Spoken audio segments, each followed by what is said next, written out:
Hello everyone, my name is Shreya Galewad.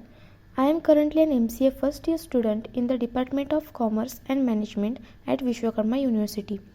Today I will be presenting an overview of linear and binary search algorithms, two fundamental techniques in computer science for searching data efficiently. I will cover how each method works, their time complexities, and the advantage and disadvantage of each. Let's dive into these essential algorithms and understand why they are so valuable in managing and accessing data. To start, let's discuss linear search. Linear search is one of the simplest search algorithms. It works by checking each element in list or one by one until it finds the target element or reach the end of the list. It's known as sequential or brute force method since it examines each element individually.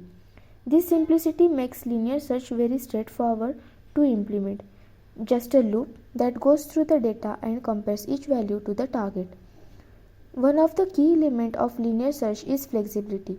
It works on both sorted and unsorted data, making it practical choice when we don't know the order of the data in advance. While it's an easy to understand and adaptable method, its approach can be time consuming for large datasets as each element is checked at once.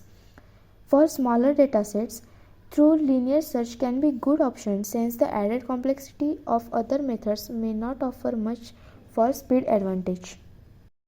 Now, let's break down how linear search works step by step. The process begins with the first element in the list. It checks whether this element matches the target value. If it does, the search ends there. If it doesn't, we move to next element and repeat the comparison.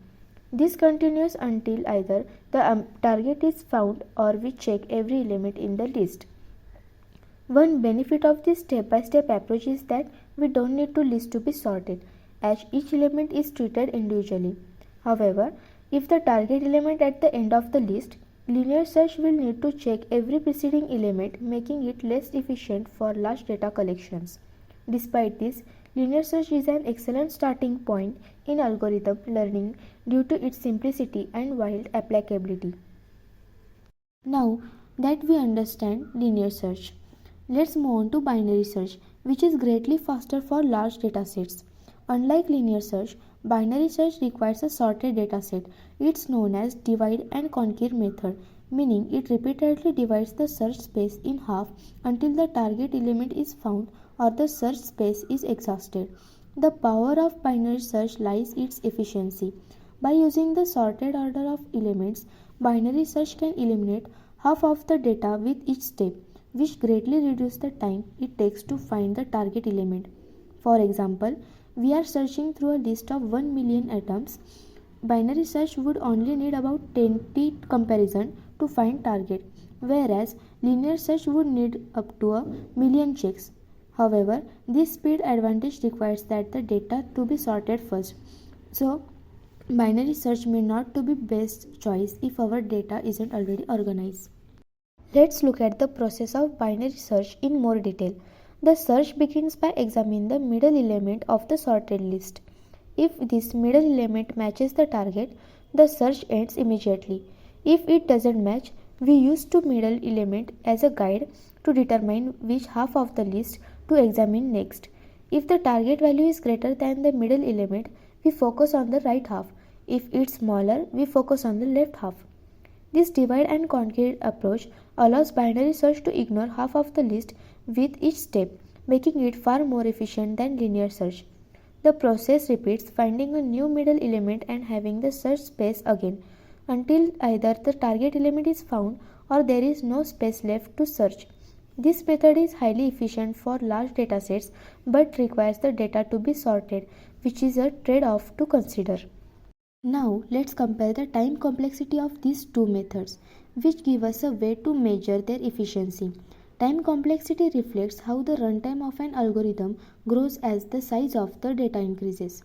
In the best case scenario, both linear and binary search have a time complexity of O of 1, meaning the search ends immediately if the target is the first element we check. For average and worst case scenario, through with significant differences. Linear search has a time complexity of O of n, where n is number of elements in the list. This means that as the list size increases, the time required grows proportionally. Binary search, by contrast, has a time complexity of log n for average and worst cases. Since it cuts the search space in half with each step, binary search time requires grows much more slowly than that of linear search, making it ideal for large dataset. Here is the advantage and disadvantage. For linear search, the main advantage are its simplicity and flexibility. It's easy to set up and can work with both sorted and unsorted data. However, its disadvantage include being slow for large dataset since it needs to check each element one by one. For binary search, the advantage is its speed and efficiency, especially for large datasets. By dividing the search space in half each time, it quickly narrows down the location of the target. The disadvantages are that it requires the data to be sorted first, so it can't be used directly on unsorted data.